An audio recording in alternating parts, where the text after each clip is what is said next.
區塊鏈和加密貨幣正在進入一個全新的階段。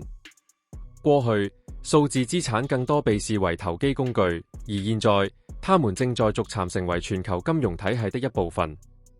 越來越多的公司、機構甚至國家開始研究和應用區塊鏈技術，用於支付、列算、身份驗證和數據存儲。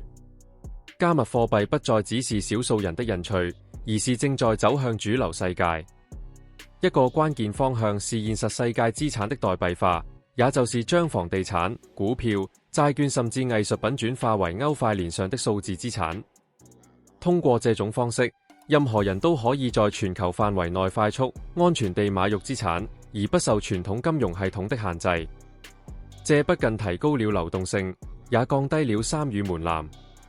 另一個重要趨勢是跨鏈技術的發展。不同區塊鏈之間過去幾乎無法直接，而現在越來越多的協議允許資產和數據在多條鏈之間自由流動。這意味着未來的加密生態將不再是孤立的系統，而是一個高度互聯的網絡，為用戶提供更靈活、更高效的金融服務。與此同時，去中心化交易所和自託管錢包的使用不斷增長，越來越多的人開始真正掌控自己的資產，而不依賴中心化平台。隱私和安全性也成為用戶關注的核心問題。許多新項目專注於零知識證明、加密通訊和匿名交易技術，為用戶提供更高層級的保護。在收益層面，質押、流動性挖礦以及各種鏈上金融工具，正在為普通用戶創造新的被動收入方式。相比傳統銀行系統，這些模式更加開放、透明，也更具全球化特徵。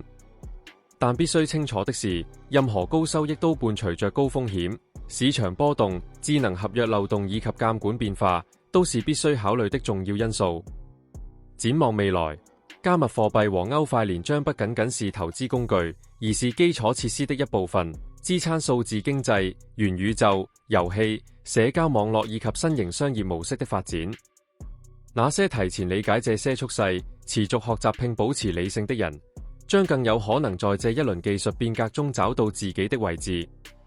加密世界正在重塑價值的流動方式，而真正的機會，足於那些願意走在前沿的人。